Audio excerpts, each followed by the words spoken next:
Hello everyone. I do hope that I'm live. We will drum roll this. Excellent. Hello chat. Sorry, I was running on Chemi timing today. And it turns out that Chemi timing hasn't served Chemi very well, has it? Good evening, everyone. Welcome back to Tomlinson Talks. It's going to be a dense show tonight. I'm going to try and pack as much as I can into about 90 minutes before I go have dinner with my wife. First of all, just to let you all know, we have a brand new Substack post and a brand new social media post on YouTube, rather. This is my Oxford Union speech, transcript, and footage. It's finally out. They only took 3 months to do so. So you can go and watch me verbally spar with John Sweeney, who follows me around like Peter Pan's shadow these days, constantly crashing out about the things that I say. But the transcript is available for Substack subscribers with some extra bits that I didn't get to deliver during the actual debate itself, because I prepared quite a bit and then took some points of order, and the actual video is available on YouTube. I'll drop that link in the chat. If it doesn't crash my computer, that'd be wonderful. While I am doing that, how are you, chat? I will get round to everyone's super chats at the end. Reminder, you can drop that super chats at any time during the broadcast, and I will address any questions that I get. But let's get into today's topic. So Reform have had another defection. This is Andrew Rosendale. This is one of the longest-serving Conservative MPs still in government. He was a keen Conservative Party conference goer during the days of Margaret Thatcher. He was a member of the Monday Club. I think he's the last remaining member of the Monday Club in government, and he has also got quite a lot of experience in the diplomatic sphere, because I happen to know a friend of his, because he goes to my church, and he is one of the former diplomats involved in the British Overseas Territories, and Rosendale has been furious about the last Conservative government and now current Labour government's handling of the Diego Garcia military base and the Chagos Islands, with Keir Starmer, Lord Hermer, and Philip Sands, KC, cadre of lawyers, communists who have always been friends, working together to ensure that we have to pay the Mauritians to take this land off of us, even though they never had any entitlement to it. There are never any native Mauritians on Diego Garcia or the Chagos Islands. The Chagosians themselves don't want us to give it away, and we're going to be paying untold billions because the payments keep track with inflation. So Rosendale has become discontented privately with Reform. He's got many, Conservatives. He's got many friends in Reform, and so this has been negotiated for quite some time. But he jumped ship because Robert Jenrick was given the push by Kemi Badenoch, and Kemi has made it very clear that she will expel any wayward Conservatives that are not on board with her delusion that one nation centrist Toryism is the way to rescue them from electoral obsolescence. She will cut you loose without much warning. And that means there's now, according to Charlie Simpson, who is the 15-year-old journalist who got this scoop, by the way, credit to Charlie. I don't know if he watches my stuff, but well done, lad. He got the scoop of Andrew Rosendale. He was dismissed. He was community noted as being 15 and unreliable. What does he know? And then it turns out he was exactly correct. He revealed on Downward Outspoken that there are now 5 other Conservative MPs in talks to defect imminently. And I think tonight's speech from Robert Jenrick, ongoing at a Reform conference with Nigel Farage, but also Kemi Badenoch's actions in the last 24 hours make that more likely. And one of these people, he said, is Suella Braverman. Now, and I'm sure World by Wolf is watching this, so I'm sure he's going to clip this. I can confirm that Suella has been thinking about defecting ever since the general election. She was just principled enough to not do so without doing what Douglas Carswell did back in the UKIP days, and instead run in a by-election in her own constituency, because she said it was so close to the election that it would be unfair for her to switch to Reform without being re-elected. And she was considering this because Kemi Badenoch had been bad-mouthing her since the first Shadow Cabinet meeting when she was over in Washington, D.C., delivering a speech at the NatCon stage, organised by our mutual friend, Mr. James Orr, who will be coming up in this conversation. And she saw that the political climate was far more amenable to the way that she thought. And the failures she had identified about the last government, they were more focused on addressing those over on the teal side of the aisle than the Tory blue side. And while she was out in DC, Kimmy Badenoch was saying she was having a public mental breakdown for identifying all of those problems. Very similar vibe to the rhetoric that she is giving towards Robert Jenrick as a kind of bitter, jilted ex. The fact that Jenrick is now going to take a large amount of Conservative support away from the Tory party and leave them as just Lib Dem light, which is how they governed anyway. But this is going to create the impression, yet again, that reform of the Conservative Party 2.0, that they are just going to be a life raft for any Tory who is urgent to rehabilitate their ailing political career, who is seeing the way that the polling is going. So, for example, I'd like to make a bold prediction. I'm going to bet that my MP, Louis French, is going to jump ship, because I live in the what's left of the London banana, where all of the white English people have been ethnically cleansed out of central London into the outer boroughs, and obviously some people have gone to Essex as well. Louis French was elected in a reliably safe Tory seat. It's the former seat of James Brokenshire, who died while he was an MP. And French has been a friend of Robert Jenrick. He signed a lot of Rupert Lowe's early day motions. He's actually, politically pretty sound. He's very good on abortion as well, actually. And the polling at the moment shows that Bexley will be a reform borough, not just in the London election, the mayoral election in 2028, but probably in 2029. So I wouldn't be shocked if Louis French jumps too, because he was also collaborating with Robert Jenrick on the tool theft motions, which is pretty important to all the tradesmen that are breaking for reform, especially in the Red Wall and in southeast London. So there we go. Put that prediction, take it to the bank. And this perception that reform are going to be the Tories 2.0 is something that Nigel Farage and Zia Yusuf are very eager to assuage, because they have been getting ratioed over the last week, by me included, for taking in Nadim Zahawi, you know, the guy who wanted a amnesty for all illegal immigrants back in 2013. He was a diversity hire under David Cameron in 2010. He got up at the Oxford Union, unlike me, didn't deliver a very based speech there. It was very cringe, in fact, and complained that Douglas Murray was being inconsiderate of the Somali diaspora, who could send remittances back home to prop up Somalians' economy. Bear in mind, by the way, about 20% of Somalians in the UK are in prison, and a further 72% are in social housing.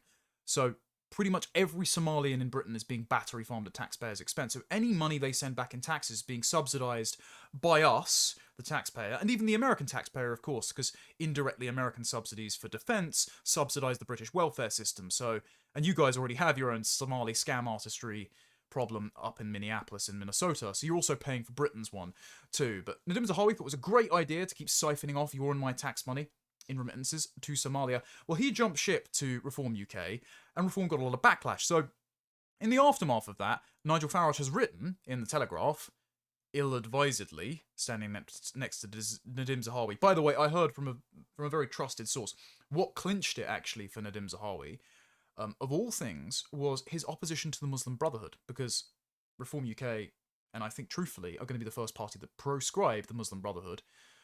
Some of that is to do with personal frustrations about Islam having a bad reputation because of, you know, the number of terrorists it reliably produces. But also it's because Zahawi himself has lots of business interests in the Middle East, and so you can't really attract Middle Eastern investment from the Emiratis if the Muslim Brotherhood are operating there, and if the Emiratis have now banned loads of their students from going on scholarships to UK universities and refuse to recognise any accreditation from a UK university, including Oxford and Cambridge these days, because of the pro-Palestine protests and the amount of money being funneled into Britain through the Muslim Brotherhood, from Qatar, from Iran, and the like. I know people say only speaking about Islam is just what the Zionists want you to do. No, it's a very real problem in Britain, and you can have principled objections to Israel's foreign policy, while also knowing that Islam does not belong in my country, and there is money flowing from foreign terror states sponsoring civil unrest in my country. I'm going to do a video on that, plus also Reform's Muslim Brotherhood policy, and why Nigel Farage is speaking at the World Economic Forum, by the way. That's coming out at 7 o'clock tomorrow. Anyway, Farage felt the need to write this article and say, put this date in your political diaries. Thursday, the 7th of May, is the deadline day for parliamentary defectors to Reform UK. Now, Charlie Simpson is saying that he is hearing that that deadline will be extended in order to accommodate any more Conservatives who do want to jump ship, who are high profile, but I think that frankly means Suella. Other than that, other than maybe Katie Lamb and Jack Rankin, who could wash their hands of the previous Conservative government, given they were 2024 intake Tories. They have no... They're not contaminated by the Cameron, May, Johnson, Sunak catastrophe. Even though Jack Rankin has reaffirmed his commitment to staying as a Tory, they're the only ones, and Suella, who would be even eligible poachers for reform at this point. However, Farage is being adamant, signalling to the base, don't worry, we're not going to become the Tory party 2.0. And he wrote in here, any Conservative MP who still clings to the hope that their party can recover and waits until May 8th to try and leave the sinking ship does not understand how rapidly things are changing out in the country. Trying to use reform as a lifeboat to save their own political skins will not wash. We have no interest in rescuing political failures. Unless, of course, that's Nadine Dorries and Nadim Zahawi. Oh, and by the way, Jacob Rees-Mogg, defection imminent. It's obvious at this point. He's got too many friends. He's tried to broker a reform Tory pact, but the doubling down on the One Nation ideology will deter Rees-Mogg eventually. And Zia Yusuf as well, to try and reassert his own waning power in the party as the heir apparent to Nigel Farage, expecting an automatic coronation, set this deadline. He posted it during the defection conference that Robert Jenrick was speaking at with Nigel Farage, at which he wasn't present. And guarantee, he wasn't actually that delighted with the fact that Robert Jenrick had defected, not only because they've been trading a furious war of words with one another for over a year now, even coined the term Jenrick wave to describe the number of Afghans that Robert Jenrick, while he was an immigration minister, allowed into the country because of that Ministry of Defence email fuck-up, leading to the murder, of course, of Wayne Broadhurst and the number of sex attacks, because Afghans are 20 times more likely to commit a sexual offence. Well, Afghans without a British passport are more likely to commit a sexual offence than men with a British passport. That's without even an ethnic breakdown, so it makes it all the more worse. So, anyway, Zia is keen to reassert his power. Farage is keen to reassert his... I'm just going to turn the volume up because someone's asked me to. Thank you for the super chat. Farage is keen to reassert the perception that Reform are, in fact, an authentic alternative to the Uniparty. And so, this means that those who are on defection watch are due to be scrutinised by Reform's remaining base as to whether or not they are of a benefit. Now, Rosendale posted quite extensively about his reasons for defecting. He says that he joined the Conservative Party at age 14 because he's a committed supporter of Margaret Thatcher. And yes, like it or not, a large contingent of Reform are still Thatcherites. They still believe that neoliberalism can have one last go. But the Jenrick faction and those behind him, like Danny Kruger and James Orwell, aren't quite of that persuasion, which is a bit more encouraging. He says, sadly, I now believe the Conservative Party is irreparably bound to the mistakes of the previous governments and unwilling to take meaningful accountability for the poor decisions made over so many issues. Moreover, the views and concerns of constituents such as mine in Romford have been consistently ignored for far too long. And then following a conversation earlier that evening with Nigel Farage, he has therefore agreed to join Reform UK and become its 7th member of Parliament. And as we'll see, these views prove intractable in the Conservative Party.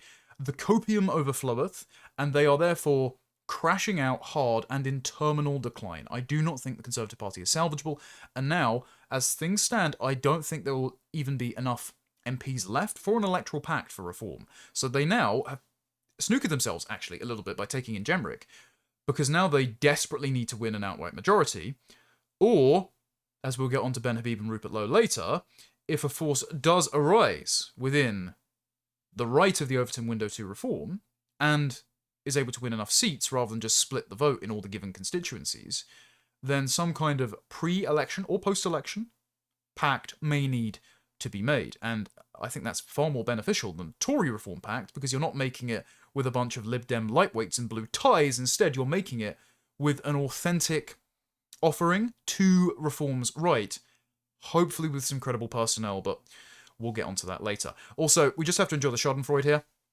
Less than 24 hours after Kemi Badenoch said, 100% confident no more senior Tory defections to Reform. Womp womp. And again, more on defection watch is not going to go well. And Kemi knows this, which is why, according to Christopher Hope of GB News, She's called a mass meeting of her Conservative MPs at 6 p.m. tonight, so that's already happened, because she's realised that she's just lost too many now to keep up with.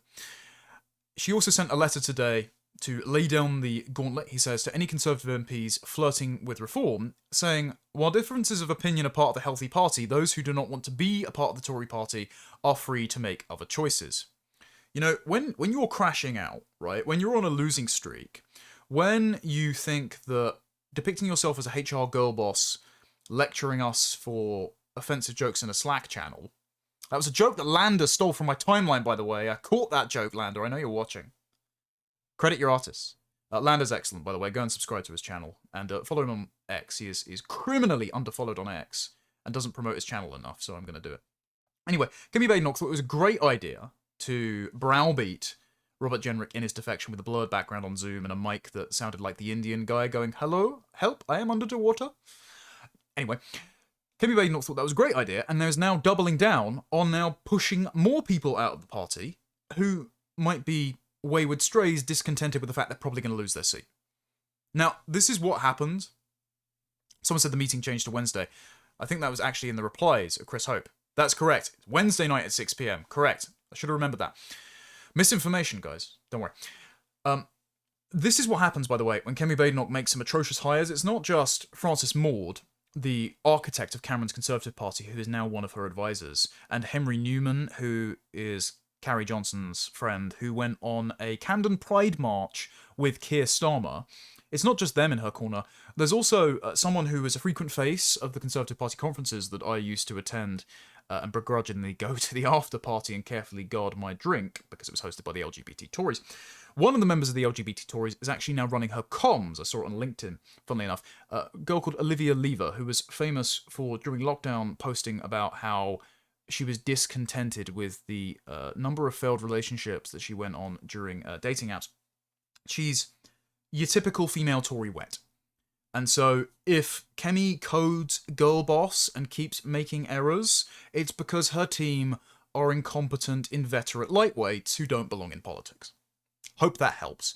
Anyway, so Chris Hope has some more details here in his GB News reporting. Bob Blackman, who has been a long-time Kemi stalwart, who, by the way, panders in his majority Indian constituency to Hindu and Sikh sectarian concerns, which is the only reason why he's a white guy conservative in that area. He's like an ethnic cuckold, basically. He's now the chairman of the 1922 committee of Tory MPs, who are like grand viziers of the Tory party. They control whether or not the leader can stay in. They take votes of no confidence.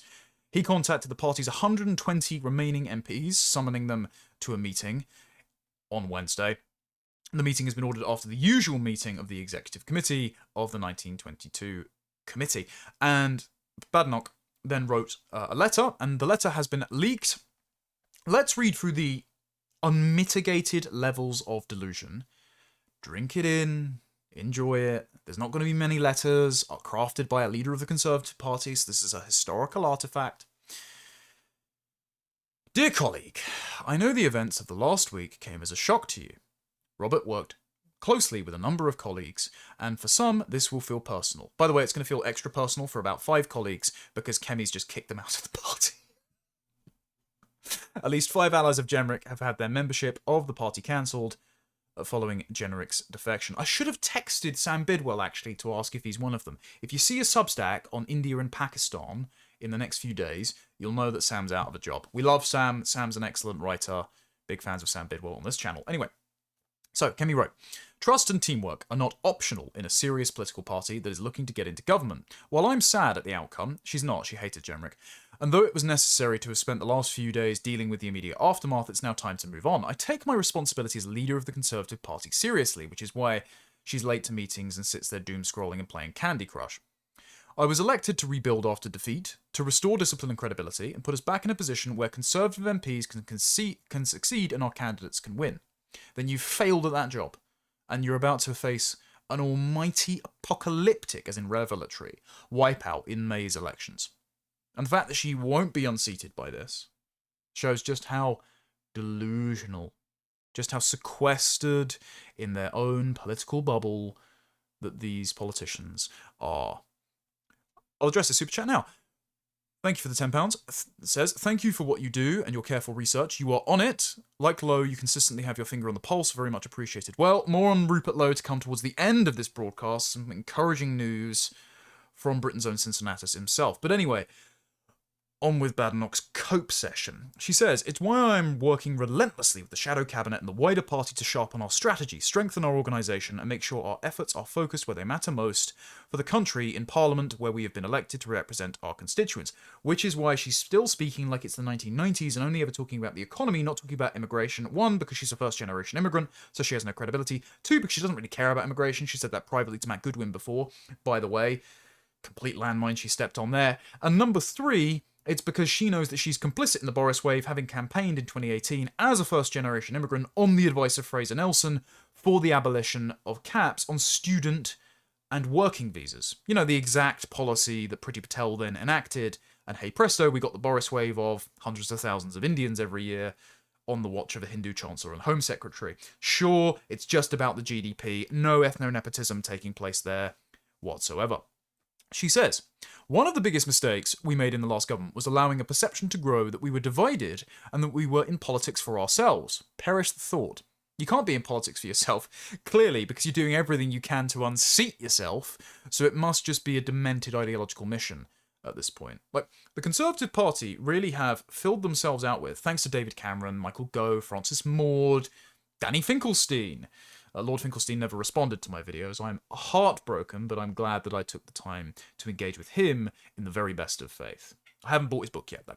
Anyway, so those guys have basically constructed a Conservative Party so full of people who never disagree with their demented progressive ideology, who, like Neil Ferguson told me at ARC, think truly that because of the demographic situation that they have caused, because they have ethnically gerrymandered the country, and we are on track to become a minority in our own country. Because of this, rather than stop and reverse mass migration, instead, they're content with it to continue on at a sustainable pace that hypothetically causes integration, which, as Harrison Pitt jokes often, presumably means posting copies of John Fortescue through every letterbox in Bradford. And so, what we need is actually an immigrant leader to make the case for integration to these new migrants, presumably in Urdu and Igbo at the same time.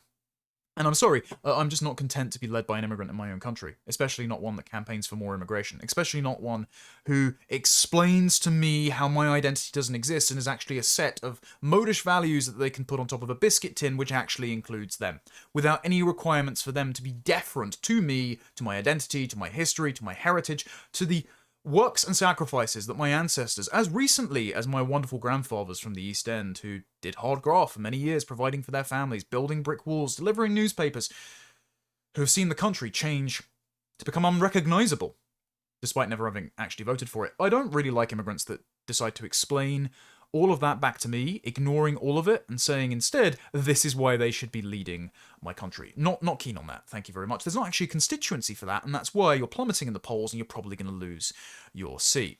But Kemi says, a party that is ruthlessly focused on being effective, holding the government to account, and creating a plan for the country cannot also spend its time on psychodrama and intrigue. Well, you're generating much more for it for yourself. That behaviour will not be tolerated. We must not distract the country from the mess that Labour is making. Don't worry, you're doing a very good job of it.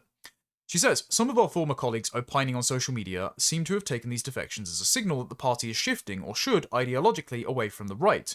This is a serious misreading of the situation. It's not the reading that all of your champions have of the situation, Kemi, so you will be pulled in that direction, because you are not on the right. Like, just recognising that men cannot become women by donning a dress does not make you right-wing, I'm afraid. Like, you get the major issue of the day, demographic replacement, mass migration, multiculturalism, completely wrong. You are toothless on things like Islam and remigration. And so you are unpalatable to the electorate. And, being frank, natural human tribalism means they don't want a Yoruba girl boss to be prime minister. That is an insurmountable hurdle that you will never overcome until such a point where the demographics are so unfavourable that nobody will even be voting for the right anyway, and they probably won't even be voting because we'll be in a sort of South Africa or Lebanon situation at that point. I'd rather stop that from happening. I quite like my roads being tarmacked rather than dug up by a pickaxe for no discernible reason. So, if you'll excuse me, nobody will be voting for you. She says, This is a serious misreading of the situation. These defections are not about policy differences or ideology, they're about character. We are the party of the right and must remain so. These comments are particularly unhelpful given they come from people who actively stood against the Conservative Party in the 2019 election and themselves worked to split the centre-right vote. The issue right now is not about right or left, but between those who are here for public service and those who put individual ambition above all else. Aha, yes, it's about neutral centrism. It's about the politics we can all agree on. It's about the same doctrine of managed decline that the Conservatives enacted for 14 years. It gave them their worst defeat in 100 years, and they still have not learned the lessons of. She's saying, we can see the damage having a left-wing government is doing. Reform now has more internal contradiction and ideological incoherence. That's true, so do you. They're not a centre-right party. They're a populist party with one or two right-wing ideas overshadowed by a desire for big state solutions we simply cannot afford. If you don't understand that's why people are voting for them, you're doomed. Taking on more defectors with similarly incoherent outlooks will create problems for them soon enough. We cannot be distracted by this. Now, I agree with this. Parties are comprised of personnel. If your personnel are weak or split on the lines of principles and incapable of governing, you will capsize. You will implode upon impact with a obstructive rather than obsequious civil service who will do everything to throw grit in the gears of your agenda. However, that's not a concern Kemi Badenoch's ever going to have, because as Robert Jenrick even joked, she has less of a chance of being Prime Minister than Zach Polanski. So, all of this letter, is the big bad wolf standing outside a Reform House of Brick saying, I'll huff and puff and blow it down and just winding yourself, frankly. In the latter part of the letter, she says, we're also sad to hear of the defection of Andrew Rosendale. We all know he had his difficulties and his reasons for leaving because of the Chagos vote in the Lords. It does not stand up to scrutiny. The bill is not concluded. Is that a typo? Dear me, your comms really are bad. But then she says, difficulties of opinion are part of a healthy party, but there is a clear line between disagreement and trying to damage the party from within. Those who cannot be part of a Conservative Party that is changing in this way are free to make other choices. Those who want to undermine or destroy the party will be dealt with firmly and fairly. Now, I sympathise a lot with Robert Jenrick here. And it's because I'm in the same place with Reform, as many of you all know. Now, Robert Jenrick defected to Reform. Last week, we covered it. And one of the main reasons he defected, as he said in his speech, was because during Shadow Cabinet meeting, they were debating whether or not Britain was broken. And he said, it is broken. Almost everyone said it wasn't. And then there were a few others who said, it is broken, but we can't say so because the Tories broke it. Now, I sympathise with this because this is basically the position I'm in with Reform. I've always considered myself a critical friend of Reform. I voted Reform 3 times now. Richard Tyson 2021. Can't remember the other time. But I did vote for them in the 2024 election, despite their candidate in my local area being dreadful and Louis French being a pretty good MP, actually. It was just a protest vote against the Conservatives because, hey, I was on the Zero Seat stream, even though I picked a handful of MPs that probably should have survived the last election, Jenrick included, because he was making the right noises. Sorry, had to do it. Anyway, but I've been banned from Reform because I've been too critical. And I've been critical when I think they need to hear it. For example, I wrote a piece in The Critic in 2024, which Richard Tice called delusional garbage at the time, saying that Ben Habib's ostracism from the party will prove to be a problem because he won't be the first. He wasn't the first, and he won't be the last.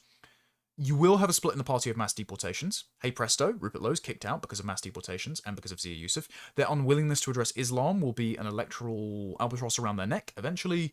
And Tommy Robinson will cause a split within the base. All of that proves to have been vindicated, and because of that sort of stuff, as well as, being a guest on Dan Wootton's show and saying, I don't want people of purely foreign extraction elected as MPs, among those reasons I've been banished from the party. Hey, I don't take it personally, I exist outside the system with no vested interest to force you to be better, like on the issue of mass deportations.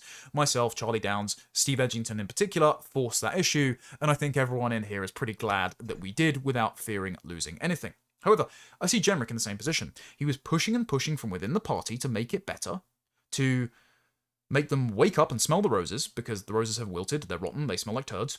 And instead, everyone continued to lock themselves in a lift and continue huffing their farts until they all passed out. And so Jenrick wasn't delighted with that, and was prepping his exit, and then was pushed. It's a bit like when you have that final argument with your BPD girlfriend who's like throwing things and hysterically crying, and you're like, I wasn't really sure about this. I thought I might have been wrong to propose. But hey, you know what? Now that you've broken all my crockery and threatened to kill yourself, I think, actually, yeah, it was the right idea to jump ship after all. See you later, bye. Anyway, so Jenrick was correct in doing all this. He gave some more insights in a GB News piece that he wrote, and what we're going to do here is get some insight into who Jenrick is, because I've put in the caption of the video thumbnail, is Jenrick shaping up to be Reform's JD Vance? And we need to understand the direction that Jenrick is going in, even if it's just expedient rhetoric, because he's certainly positioned to be the heir apparent to Nigel Farage. The comparisons are already rolling in from even the hostile press, like the New Statesman. And his mentor, in a way, is James Orr. James is the reason that he spoke at the Now in England conference. James has written a very complimentary piece to Robert Jenrick and Nigel Farage in the Times today that we'll get round to later. James Orr, if you'll remember, was, I think, the first person, other than his wife, that JD Vance told about being the vice president in 2024. James knew JD was going to be vice president right before we met up for NatCon in 2024. Small story, I hope James doesn't mind me telling it.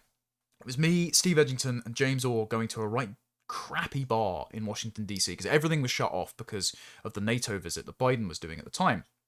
And James swans in dressed like James Bond with his slick back blonde hair, and immediately all the black women start hitting on him, and he speaks in his English accent, and there's just shrieking of glee from the tables over. So we're like proper fish out of water in this crappy establishment.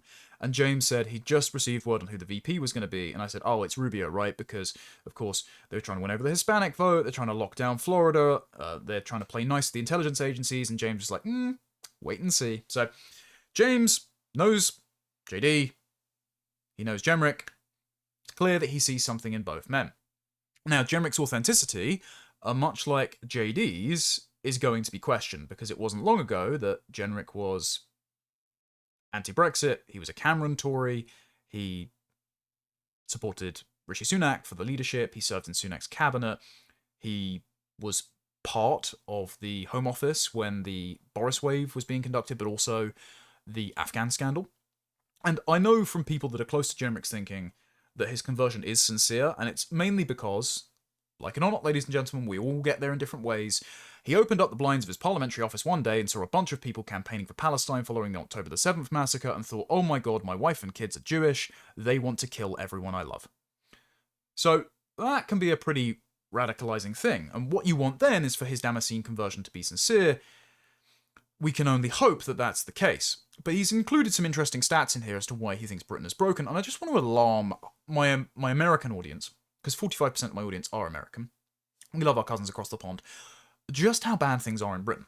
So, Jenrick writes, from 1970 to 2007, real wages went up by 1/3 every 10 years. Since then, they've flatlined, taxes are at record highs, nothing works. In 2012, 1 in 20 who went to A&E waited more than 4 hours. Now it's 8 times that. 1 in 5 school children is persistently absent, and 93% of crime is going unsolved. Those two are linked. Look at the demographics. As he says, 1 in 5 people in Britain today were not born here. Just 1 in 20 of 2022's migrants were net contributors. That's right, less than 5% of the Boris wave were net tax contributors. We are paying for the entire Boris wave to be here. So if anyone thinks it is cruel to expel the Boris wave, to revoke indefinite leave to remain, to take away their passports, to remove benefits from foreign nationals, no, we shouldn't be battery farming the third world at my expense, especially when they commit heinous violent crimes, but also are the disproportionate net recipients of welfare, terraform our culture, weren't invited in here in the first place by the electorate because Boris betrayed us, and do dodgy things like have exponentially larger families as a result of cousin marriage. I don't want the future to be culturally foreign to me. I don't want my children to be surrounded by lots of children from the third world with congenital birth defects who do not share their culture or even their language or their alphabet. Like, how do you have a civilization with people who don't have a concept of individualistic morality, or the future, or personal responsibility? See my previous episodes on how Africa and the third world thinks, for just how insurmountable these cultural, and, in the case of cousin marriage, ethnic barriers are. No thanks. That is what the Tories have delivered to us. I appreciate that Jenrick has broken from this consensus, and is now, at least rhetorically, one of the most ardent crusaders against the record that the last government had. And he says, here, at a recent shadow cabinet, a debate broke out, is Britain broken? He said yes, for all the reasons above. Almost all said no, and some said it is broken, but we can't say so because we broke it. And he says, the Conservatives are still in denial, defending the indefensible rather than putting the interest of the country first. And this is endemic to the rest of the party. Here's an example he gave. Over Christmas, he attacked Labour for bringing in the anti-British, anti-Semitic terrorist sympathiser El Fattah from Egypt. Senior figures in the party were angry at Jenrick because, quote, it exposed the party for criticism for having granted him citizenship in 2021. That'll be James Cleverly. Thank you for working so tirelessly, James, to bring this man into our country, the least apt named man in Britain. He says the fact is the Tory party is so compromised it cannot speak for the country and oppose Labour's madness. So, he is correct, and then he's written in the Times today the following contentious article. He says, it brings him to his decision to leave the Conservative Party. I believe Britain is broken, not beyond repair, but broken today as never before in my lifetime. He gives all of the reasons that he put in GB News, in that article. And then he says, to fix this, the first step is acknowledging the problem. The issues our country faces can't be fixed with some technocratic fixes, a tweak to spending here or a tax there. So Kemi Badenoch said that she wants to fiddle at the margins to make the project of the United Kingdom prosperous again. And it's like, actually, my home is not your engineering coursework. My home is not a sports team or a shopping mall or a job centre or some sort of tech startup. So no, I don't want you turning the dials on economics and education to make it a more streamlined widget generation factory, actually. I don't like this. And the language that's coming out of Jenrick and James Orr is a lot less technocratic and right-lib coded than a lot of the rhetoric that's been coming out of Zia Yusuf, for example, or Richard Tice, who are putting forward this new, what was it, the brand new visa that allows high net worth individuals from Dubai to come in and spend money in the UK and pay no tax. Like, I don't actually want a constant revolving door, no matter how financially lucrative it is, of demographics. Thank you very much.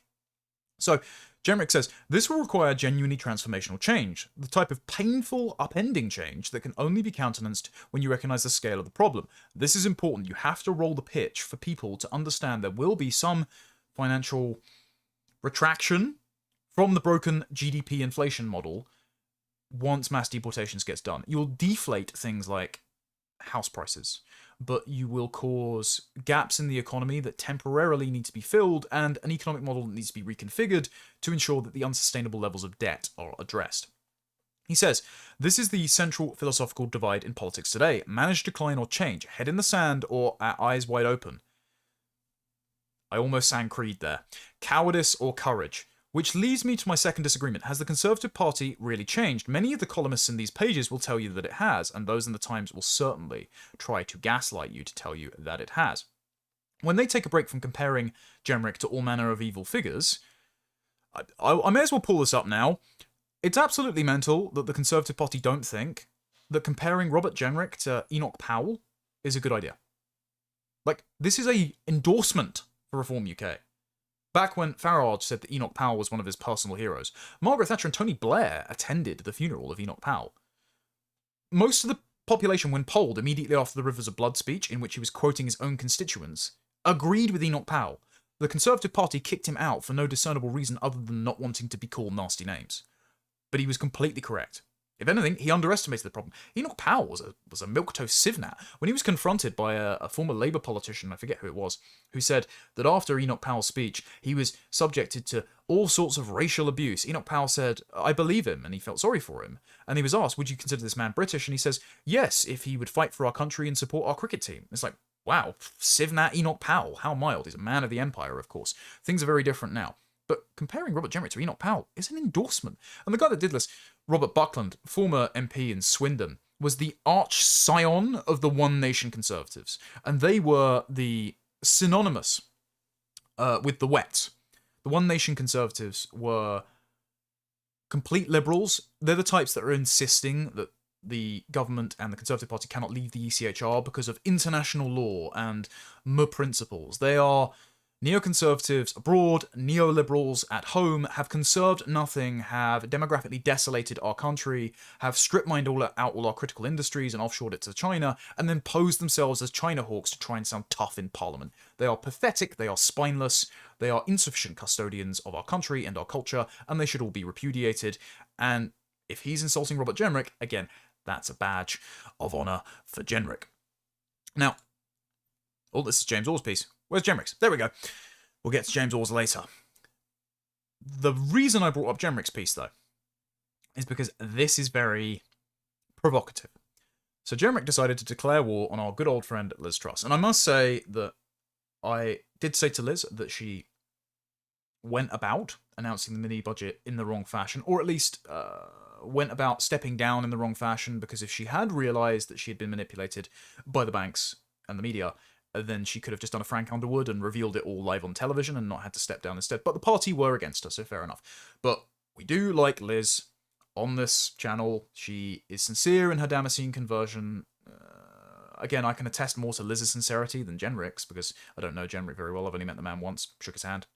He said hi, Connor, so presumably he's aware of my work, has followed me on Twitter for some time. But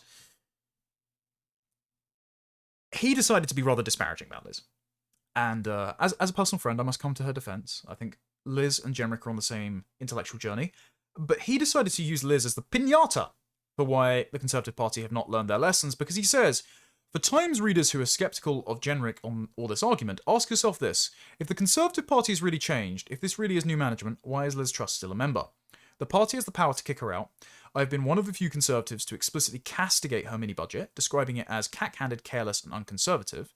That's not true. I think he's got the wrong read on that, and I think actually J.D. Vance is a much better read on that, which is, if you don't understand how the bond markets can unseat a sitting Prime Minister, you will make the same mistake again. So Liz Truss should be treated as Trump Term 1, and reform should be Trump Term 2, or at least the first 100 days of Trump Term 2, where things were actually getting done, and they weren't slowed down by incompetent appointments like Kash Patel, Dan Bongino, Pam Bondi, the Epstein Files kerfuffle, and being tied up in both foreign policy and giving too much grace to domestic courts. You should read more Curtis Yarvin on what you should do next. Anyway, so Jenrick says that he would have kicked her out of the party. Kemi has shown she can kick out those she doesn't want, but not Liz. The grounds would be obvious. And he says Truss's disastrous tenure as Prime Minister destroyed the savings of tens of thousands of people in the country. Not true. In 42 days, she single-handedly demolished the party's reputation for fiscal credibility, undermined the country's credit ratings, and forced many to re-evaluate their retirement. It is interesting that Jenrick's doing this, and I think Jenrick's doing this for a couple of reasons. I'll show the third one in a moment, because it was there was a big bat signal from the person that this came from. But the first one is because there is a faction war ongoing in Reform right now, and what I think Jenrick is trying to do is deter a rival faction from courting further Conservative defection that are not from his faction. So Suella is very much from Jenrick's faction. They have repaired their bad blood during the leadership election. Suella has a mutual friend with Jenrick in James Orr, and so Suella is going to be defecting imminently. And this was foretold long ago in the Book of Oa. No. Because Rael Braverman defected to Reform, and Rael was just her husband, but it's very symbolic that a sitting Conservative MP's husband is in a rival party. And tweeting constant pro-Reform stuff on X. And Rael follows me, so, seems like a nice chap.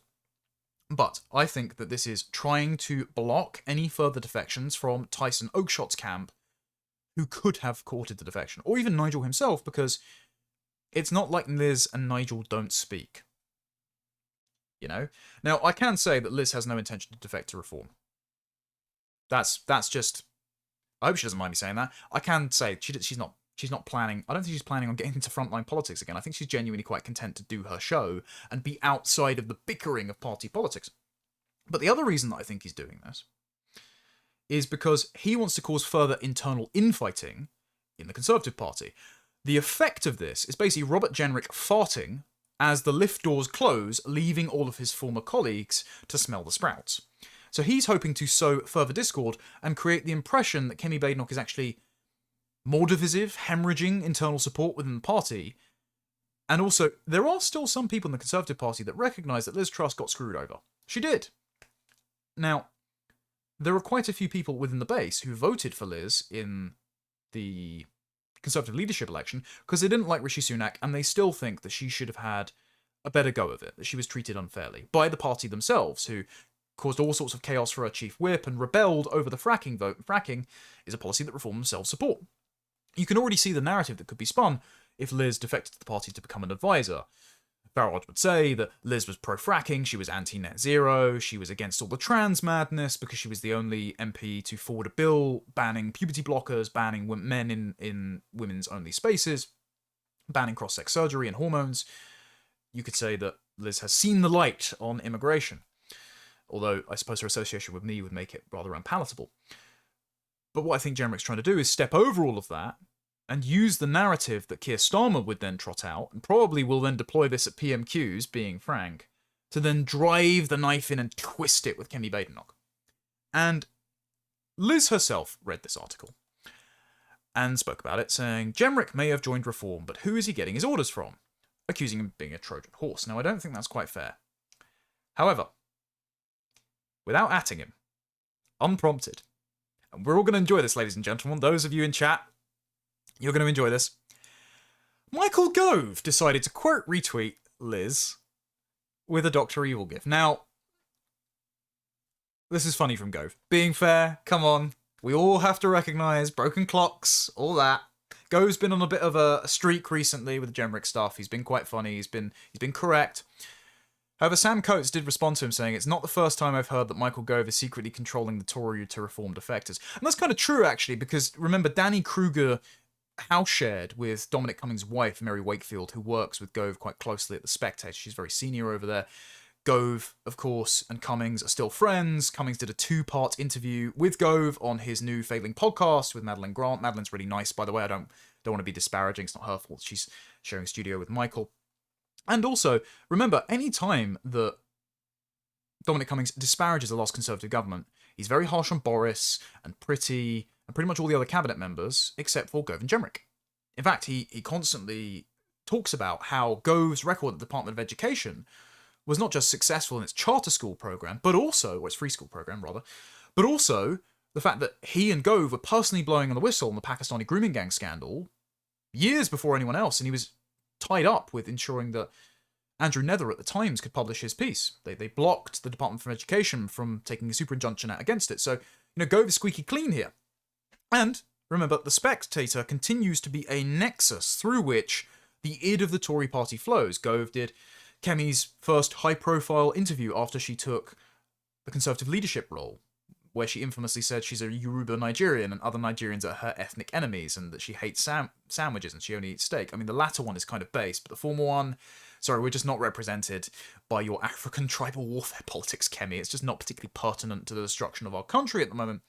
But why do I raise this? Well, because, and it's not just schizo posting, it is true that Gove is in Jenrick's corner now. And this is partially because of a series of friendships that Gove shares with Jenrick. I've spoken to them, and they're actually decent people, despite their continued friendship with Michael Gove. And again, I know Gove wasn't actually responsible for our debate being scuppered. He could still do the right thing and put it out. Just overall, Freddie Sayers at this point. He's a liberal hall monitor. Nobody likes him.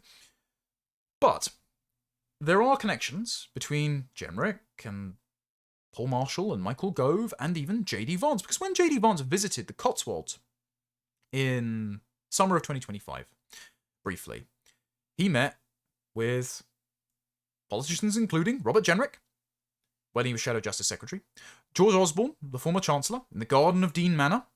Visitors also included Chris Philp, the Shadow Home Secretary, Laura Trott, the Shadow Education Secretary, Katie Lamb, the 2024 Intake Tory MP, who was a special advisor in the last government, so she is kind of connected to Gove's network.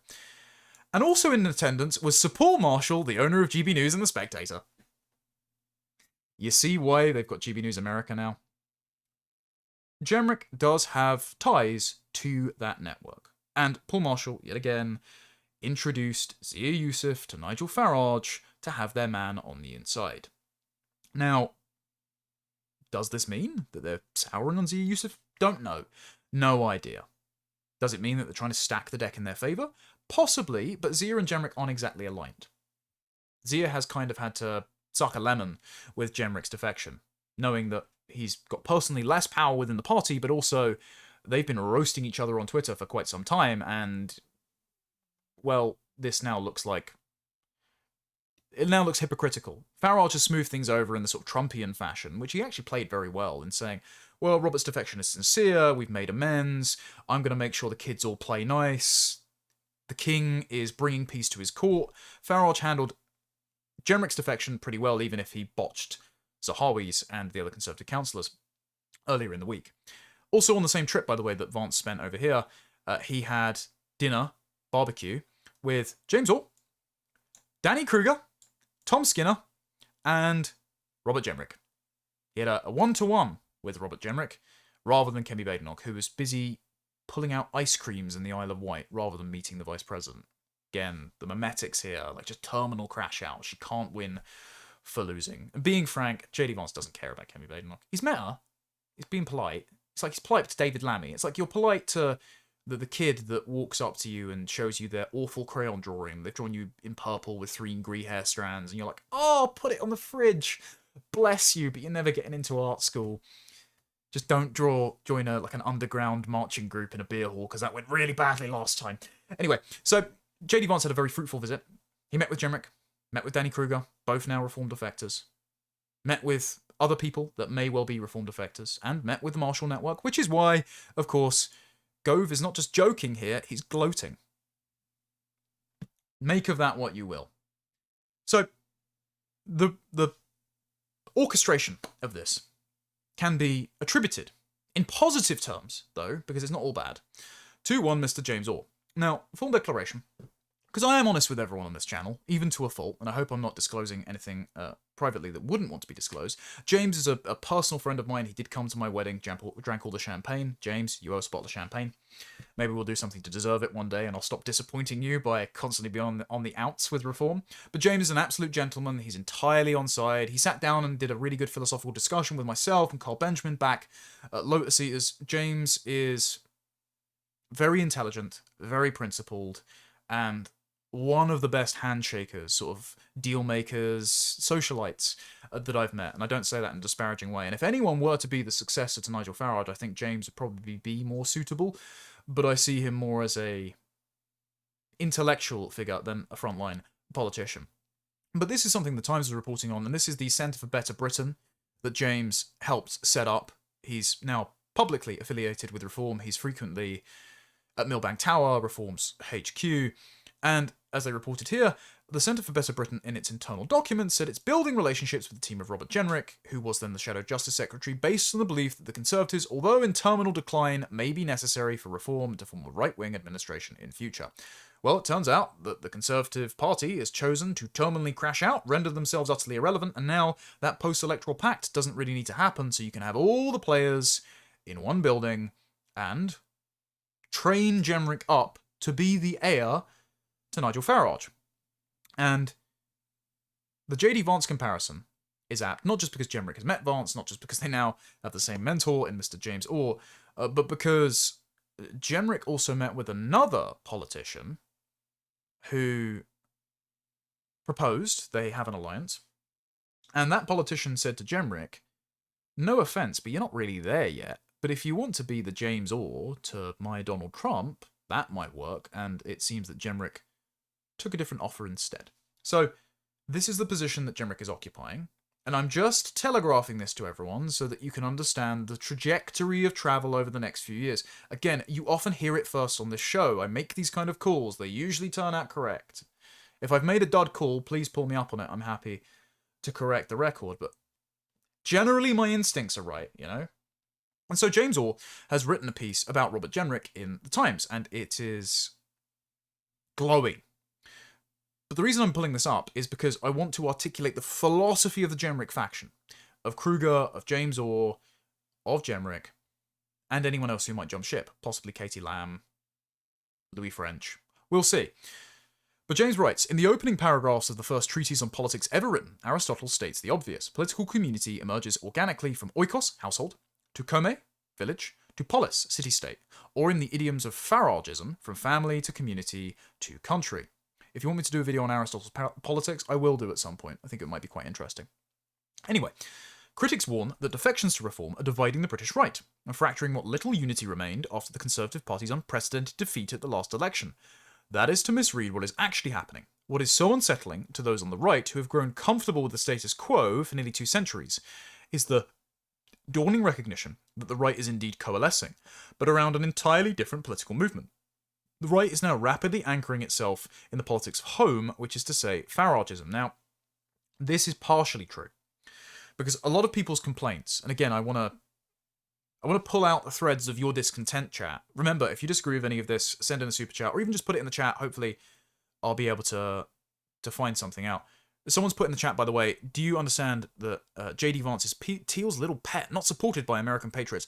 Yeah, I understand that J.D. Vance is allied with Peter Thiel. That doesn't necessarily mean he's been bought off, but it does mean that there is a proxy war currently going on, by the way, at the moment, between Oracle and the Tony Blair Institute and Peter Thiel and a broader network of transatlantic right-wingers, both in reform, by the way, and in the US administration. And I actually have covered this already in a video that is going out tomorrow about Nigel Farage's presence at the World Economic Forum, what Reform's foreign policy goals are, and their role in this proxy war over the operating system of the next British government between Oracle and Palantir. It's very detailed, it's about 45 minutes, so it's going out tomorrow. I'm ahead of the curve, ladies and gentlemen. You're going to get some real proper geopolitics from me from once, which is, it takes a little bit more time for me to stew on that. It's not normally my forte, but I just saw all the threads coming together. It's like when Neo sees all the code in the Matrix and becomes the one. Either that, or the video is going to be total coal, and I'm going to hear from you in the comments. Anyway, so Orr has written, Jenrick's defection crystallised another key dividing line in British politics, one that looks likely to shape public discourse in the run-up to the May elections and beyond.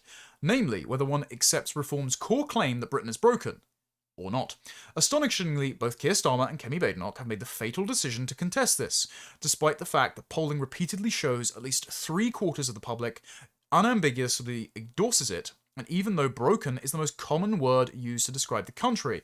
The I newspaper was reporting it a little while ago. 74% polled last year said that Britain is broken, and some more were undecided. So the overwhelming majority opinion is that our country is not what it could be, what it used to be. And so setting yourself against that in the Conservative or the Labour Party is just a losing position. You are just putting your face to the wind of the electorate. And you're going to have Labour being outbid by the Greens and Reform outbidding the Tories because they both agree that Britain is broken, they just disagree irreconcilably on how to fix it. And so, as well, even though Reform is lagging behind on the young male vote, and frankly, I think there's going to be more young men given the audience demographics that watch me or Carl Benjamin and the Lotuseers than actually vote for Reform at this point. I'm willing to make that prediction because there's a negligible impact on sort of 16 to 24-year-olds breaking for Reform versus other parties. More of them just don't vote than actually vote. But young women are runaway voting for the Greens. And we're going to cover this in a long-awaited live stream on how Britain's government has become the Longhouse, which I have now scheduled for Wednesday. Please hold me to that. I will do Wednesday unless I'm feeling ill. So, all finishes off. What is actually occurring is simpler and more profound. A demos that has persistently been denied its kratos is discovering that human beings are not fungible economic units, but rooted beings who love particular places, particular people, and particular ways of life. The cosmopolitan mindset has long treated those beliefs as primitive hangovers of a world from which liberalism has emancipated us, when the truth is that they have been foundational to the success of every flourishing society. So, the reason I'm saying this is the Jenrick faction, with Kruger and Orr, despite Jenrick calling himself an Anglo-futurist, is decidedly post-liberal. That doesn't mean that they are against technological innovations that are tools rather than devices, rather than those that displace human beings and sever relationships which make life meaningful. That doesn't mean that they are retrograde Luddites who want to disappear and live in a cottage off the fall of the land. That's more me, hence why I'm not allowed in the party. But it does mean that they are not just the rootless crypto bros that go and live in Dubai that has so far characterized a lot of Reform's output. Zia Yusuf, Richard Tice, Didim Zahawi, to an extent some of the people that surround Nigel Farage as well. And so it is encouraging that the surging faction within Reform, barring Jenrick being booted out for being too competent, is more our way of thinking. And this is not actually a sales pitch for them. This is just me giving a broad overview, knowing some of the dynamics at play, this could all still change. And again, Reform haven't convinced me to vote for them yet. I continue to advocate for everyone to hold their vote, hold their fire. There's still a few years out, and we still need to put pressure on Reform. Hold their feet to the fire. Stop them from succumbing to pressure from their leftward flank, which is so far the only pressure that they've got. But James is right about the delusion. He's right about the recalibration of party politics in the UK. And nothing telegraphs this more, not the message coming from within Reform's camp, but the Conservative reaction to this. Because after Jenrick comes out and says, the reason I left the Conservative Party is because you refuse to admit that Britain is broken, and other people are lying about the fact they know it's broken but don't want to accept the blame for it, what does Kemi Badenoch do with her ingenious messaging consultants? Badenoch says Britain is not broken. Dig the grave. Order the tombstone. Jenrick already delivered the eulogy. The Conservative Party is dead. Nima Parvini is somewhere creaming his pants at the fact that 0 seats is within reach. There is no more T1000. It has been frozen. It has been shattered. Just glee. Abject glee. I know. We're still complaining about the fact that Reform are morphing into a Conservative refugee camp to the extent where Nigel Farage needs to come out and say, we promise we aren't, ignore the number of Tories lining up behind me, and the line that's starting to look like that image of Calais border with all of the fake refugees queuing up that he campaigned in front of for Brexit. I know that there's a line of Tory MPs trying to enter Reform offices, some of which have been deterred, by the way. I have heard that there was a One Nation wet that applied to join the Tory party, and even Richard Tice said no thanks. Even the conduit for Tory wets and Boris Wave administrators joining the party, Richard Tice himself, Tice but dim, said no. So even they have their limits. I know that we're frustrated by Reform constantly cucking on things like demographics and Islam, but isn't this just really fun? Isn't it fun to watch the terminal tailspin, the corn cobbification of the Conservative Party? And it's not just Badenoch as well. It's Nick Timothy. Now, Nick Timothy used to follow me on Twitter until this past week, and he's just gone into the shadow cabinet and taken over Jenrick's role. So, something I said, Nick. Nick's been very sound on the Home Office, on Islam, on cousin marriage. And so for him to come out and take this line saying Britain isn't broken. Delusional. You just can't save people from taking L's that they could have avoided, but are desperate to take. And then there's Ian Dale. Again, the people that are celebrating Kemi's move as ingenious should give her pause for thought and reconsideration, because, for example, Ian Dale thought it was a great idea to run in Tunbridge Wells and then withdraw his candidacy at the last election, because it turns out that he was on tape saying, there is nowhere else I'd like to live less than Tunbridge Wells. Do you really trust this guy's political instincts? But anyway, he came out and said, Jenrick no doubt thinks of himself as a patriot, the only man who can save Britain. No patriot would describe this great country as broken. There are indeed things in our country that are broken, but in most ways we live in a great, world-class country. We don't. You're fucking delusional. I try not to swear on this channel. You must live in a dream world. There's a rape every hour in London. Stabbings that never need to happen. 80% of the thefts on trains are from foreign nationals. New FOI data procured by my friends at Restore Britain. Well done to Rupert Lowe and specifically Lewis Brackpool. On that one, always credit your friends. They're doing fantastic work. If you want members, go and sign up. If you don't believe that Britain is broken because it allows these completely preventable atrocities to happen by having these people in our country in the first place, then you are demented, and they only happen because you refuse to draw distinctions between peoples and cultures. This could be stopped tomorrow, but your insistence that things aren't fundamentally broken means they will never be fixed. And so when the Conservative Party is only full of people that are deluded and unwilling to admit they have a problem, well, if addicts refuse to admit they have a problem, what happens? They overdose or drink themselves to death. And, man, those 6 bottles of Smirnoff and 10 packs of aspirin are looking mighty tasty to the Conservative Party right about now, aren't they? So, this is the poll that the newspaper put out. That Britain is broken. 2/3 of voters stay. And the great irony of this, the survey done by JL Partners, this was in October, not summer of last year. The great irony of this is reported in the paper, as I mentioned. Ian Dale writes for the Doesn't have it in his bio. He is a regular columnist for The Eye. So who thinks Britain's broken? Who are these awful people who are not patriots that say it's broken? What about the newspaper that you write for, Ian? Maybe that one. Okay. It's just an impenetrable delusion sphere. And it's delusional right from the top. The fish rots from the head down, because Kemi Badenoch gave the following hilarious article in the Times. And again, the copium just Vader style, you know. So she says, halfway through the original interview she gave, before Jenrick defected, her aide interrupted to tell her boss that the former Chancellor Nadim Zahawi had defected to Reform. Not important, she whispered. Only 3 days later, she discovered Robert Jenrick, her Justice Secretary and rival for the leadership in 2024, was also defecting. Did she have any idea of Jenrick's intentions when we met on Monday? No. There have been all sorts of people telling me he was going to defect for ages, not just people in the Conservative Party, but Reform as well. I didn't want this. I always want to be absolutely sure, to examine every possible explanation before going to the worst one, but in the end, there was no doubt, so she had to kick him out. And then she said, I can't remember where it is, there it is. Her response to this, peak sour grapes. Farage can have Zahawi and Jenrick, she says. It's like someone wanting to be the priest of a church and not getting the job, so going off to the mosque next door and saying, I'm going to be an imam now. Ironically, an apt analogy for Reform UK. It's not logical, the ease with which they can abandon their political beliefs. That's not how to find people to run a country properly and oversee national security. They will do the wrong thing at every opportunity if they only care about themselves and govern in their own self-interest. The public is now seeing Jenrick's true character, and he's shameless, she believes. Here's someone who was woke when it was cool to hug a husky, who was anti-immigration when that became the thing. Now he thinks Reform is the new show in town, but he's wrong, because they're a flash in the pan if I have anything to do with it. You won't. We cannot have people running our country who lie and lie and lie so easily, deceive their colleagues and people around them. Priti Patel is your shadow foreign secretary. Just...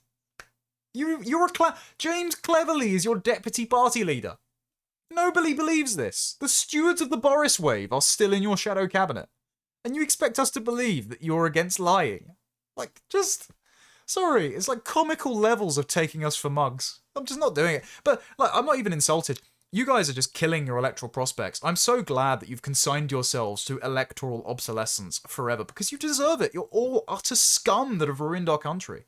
Your poor scorn on me, you banned me from the party, for saying things far more innocuous than the damage that you've done to my country, the country of my ancestors, the patrimony that I want to pass on to my children. And so, you know what? Get fucked. Keep telling yourself this story. I'm really enjoying the crash out. Brilliant. She says, I am cleaning out the rubbish from the Conservative Party. Sure, love. Tory MPs and councillors, she says, have surprised her with their overwhelming support. I think they're very pleased. Pretty much all of Rob's former supporters have come to me and said sorry, other than the 5 that you kicked out today. She thinks it will now be easier with just the faithful. We've been destabilised for too long. The traitors of Farage's problem are now, not mine. He'll have to watch out. Well, you're going to keep seeing the bleed out of the party. And if there were ever an opportunity to reassess, I mean, first of all, she says, the Tory MP is the last line of defence. We need to do everything we can to make sure the modern centre-right has a future, and we aren't just complaining or consigned to the past. Weren't the first line of defence for our borders, were you, Kemi Come Lately? But if there were ever a time to reassess whether or not you've got something wrong, it's when Fraser Nelson tweets out an article that says you've done the right thing. Stop. Pause. Do the exact opposite. Beg for Jenrick's forgiveness. Because any time Fraser Nelson comes out in favour of something, Fraser Nelson could say the sun will set today, and I would be getting my affairs in order. Like, don't trust a single word this political reverse Kramer says.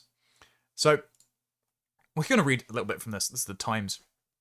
The Times say, bye-bye Bobby J. The Times are the mouthpiece of the One Nation Conservatives, by the way.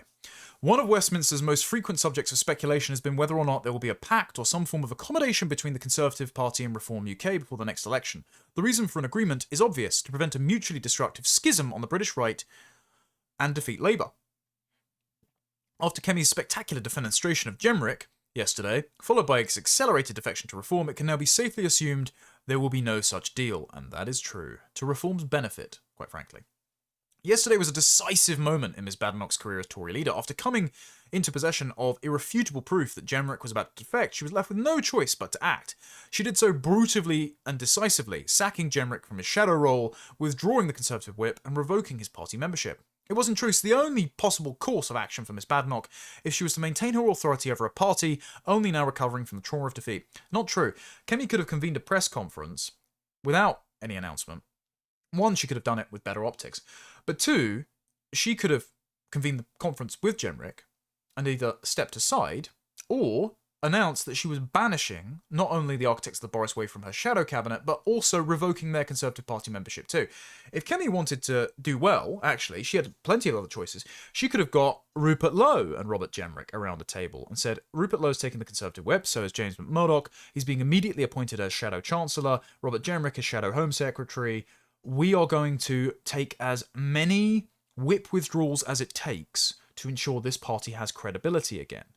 And she could have even entered the minority, allowing the Liberal Democrats to become the official party of opposition and get the entire country sick of Labour and Lib Dems bickering over who is more detached and who has the worst luxury beliefs for the next few years, until the Conservatives regain their credibility again and actually look like a sensible, viable alternative to the left-wing infighting that is dominating Parliament.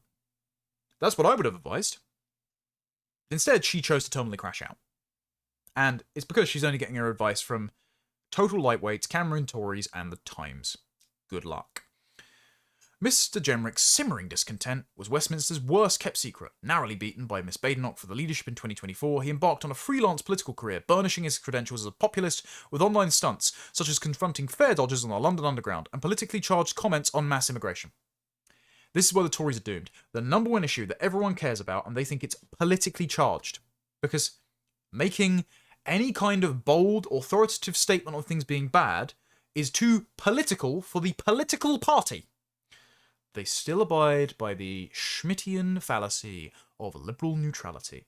They think that we only have to talk about marginal tax rates and growing the GDP and bins and potholes rather than demographic replacement and preventing child rape. Turns out that Jenrick, on all of these issues, has been correct. And if they hadn't noticed, the reason that he's performing so well on social media is because he was doing things and setting the news cycle that other MPs and the party leader weren't prepared to do. Everyone saw him as a leader in waiting, and that's why Badenoch bottled it, jumped the gun, kicked him out the party, and is now seeing an exodus of Tory MPs and competent staff with him. And so, the cope continues. In the Times, there was the Times view. Kemi Badenoch is free at last to chart a new course. I'm only doing this so we can all enjoy the schadenfreude, and just in case anyone thought the Tory party was not dead, it was recoverable. We could do a reverse takeover, because there were some people talking about that, and it was plausible for a little while. For example, saying that Rupert Lowe needs to take over the Tories. I had said that this was the only way to do it. I'd converged on this idea also with Dr. Barvini and Carl Benjamin and Nick Dixon and a few other people within the Tory party themselves, by the way, that wanted Rupert to take over as leader after the May elections. We just need to get it into our minds. It's never going to happen. These people are incapable of learning. Even when the blade is at their throat, they will not buckle. They are doomed. The Carlton Club will become a fancy hotel. Someone in Reform will probably buy it and make it Reform's members club instead. These people will not learn, they cannot learn, and we shouldn't be looking to save their political careers for them. The Times says, as a statement of intent, it certainly had the virtue of clarity. Enveloped in the smoke of burning bridges, Mr Jenrick spoke at a Reform press conference to deride the Tory party as rotten. In retrospect, he could see that when the two main parties were failing Britain, Nigel was all too often a lone voice of common sense. What this also represents for Badenoch is the space to remake her party's future without the perpetually hostile jostling of Mr Jenrick. Ah yes, Robert Jenrick trying to save the party from being irrelevant was undermining Kemi's authority. Perhaps she had no authority. There is fertile soil in which to grow electoral success. Sure, that's why you're sinking in the polls. Miss Badenoch must avoid any temptation to be drawn into the noisily divisive cultural wars in which Mr Jenrick has been an enthusiastic participant. Now, two reasons this is crazy. Number one, because immigration is the most popular issue in the country. That being not just mass deportations of illegals, not just turning the taps off of legal migration, but almost a majority of the public now support denaturalizing and deporting large numbers of illegal migrants. Remigration will be an issue at the next election by 2029. The discourse, the dialectic has already accelerated. Thanks in large part to the Anons, by the way. We love our Anons. If you're watching, ladies and gentlemen, I appreciate all you do, and I understand that you can't put your face to these things, and I also appreciate the Anons that understand that those of us who do put our face to these things operate under certain restricted conditions, but I do my best. But you have done an awful lot, so I'll give the little peepo a pat on the head. Well done, guys. We're all in it together. Love you, chat. Love you, chat. Remigration will be an issue at the next election, so if you fail to address that, if you put your face against that, if you cause more ground to be made up between now and then you will lose. But also, does anyone remember why Kemi was touted as being the awesome Nigerian girl boss that couldn't be called racist by the left? Oh, right. It's because she was a black woman speaking out against BLM. It's because she was a woman speaking out against trans. Culture war issues. The epitome of culture war issues. The imported cultural revolution from America in the aftermath of the overdose of George Floyd, and the demented trans madness that was the rotten seed germinating out of the sexual revolution that was then exported from America via Tumblr, via the John Hopkins Clinic, via American universities, and festered throughout Britain, culminating in the Tavistock Clinic scandal. We also have the Dutch to blame for this, of course. But a lot of American funding. So, the culture war is how Kemi cut her teeth to become one of the most popular, for a time, cabinet ministers to the Conservative base.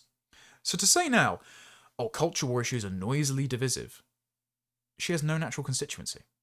Those are the only issues she had any credibility on. They're basically settled.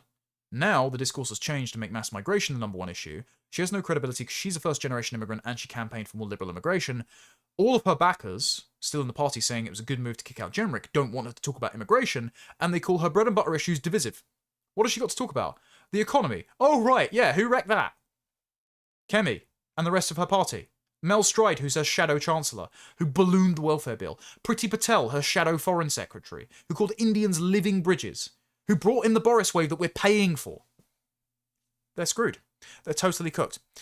And if you just want to know how delusional the Times is as an outlet, Robert Jenrick did an interview, Times Radio today, and I don't often engage in gender slop on this channel, but Kate McCann decided to interview Robert Jenrick and accuse him of being a misogynist because he was dismissive of Kemi Badenoch, Priti Patel. And we just have to enjoy watching this, because this is what the Conservative Party still thinks is important, is worth listeners' time. The Times is the mouthpiece of the grandees of the Tory party. And they think longhousing and henpecking, the guy who is now shaping up to be the successor to Nigel Farage, is going to win the Tories' votes more than it does siphon off votes to reform. Let's enjoy this, ladies and gentlemen.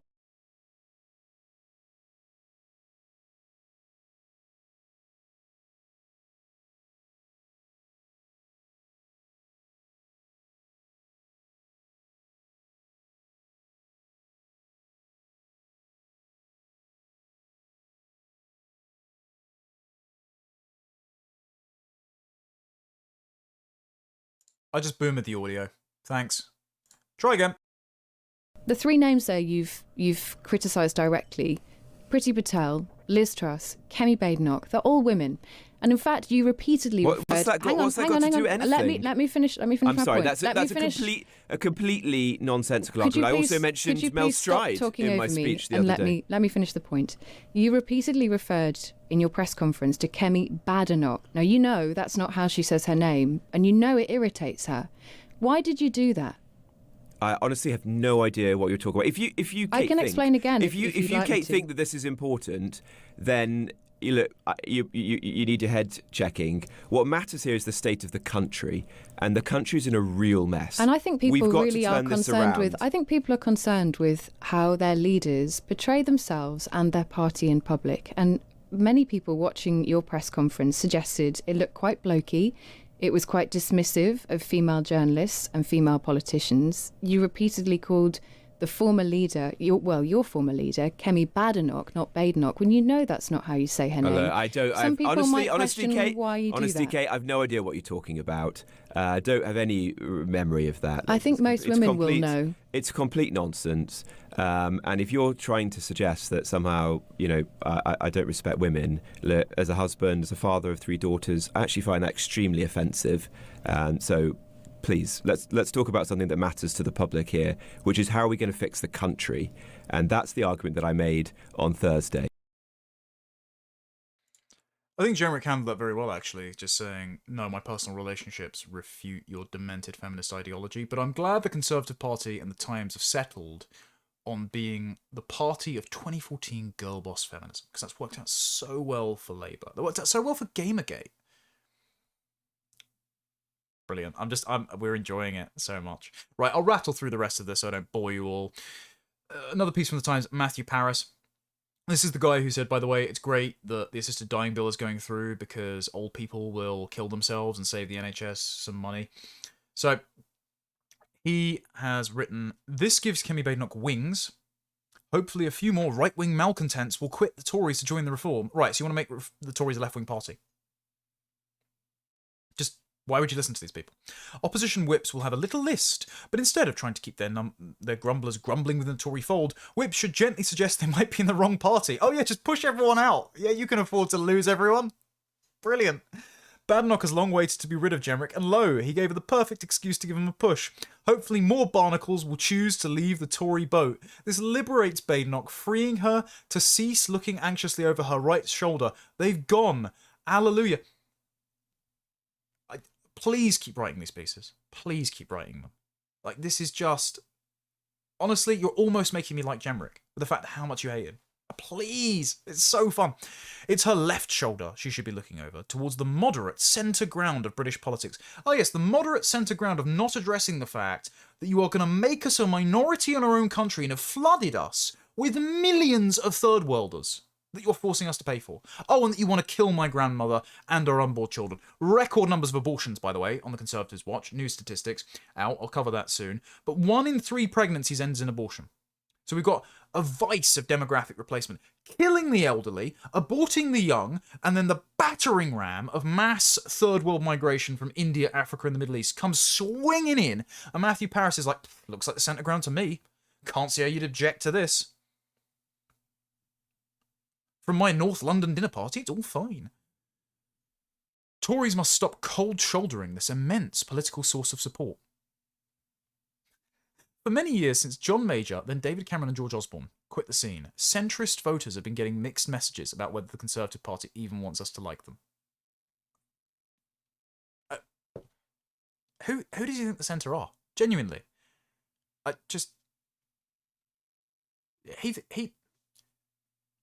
What was right-wing about Boris Johnson? About Theresa May, who had a favourite Quran verse? About Rishi Sunak? If you listen to these people, you deserve every loss you get. And he prattles on, right? For Badenoch, now the nutters have gone for an olive branch towards men like Kenneth Clarke, Michael Heseltine, who didn't he just call reform fascist? David Gauke, we'll get onto him in a minute.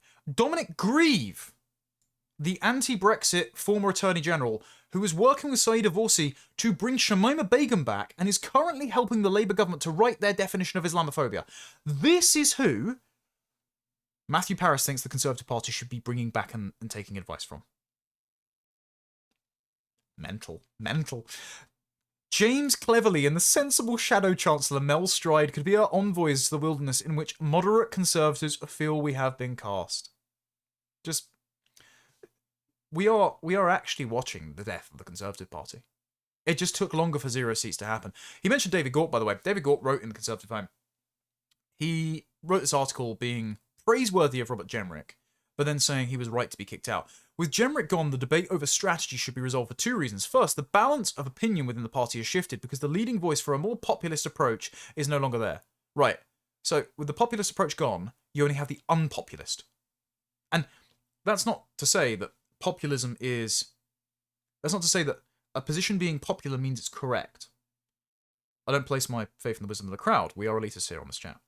However, It does mean that if you're deliberately taking unpopular stances, you're not going to win an election.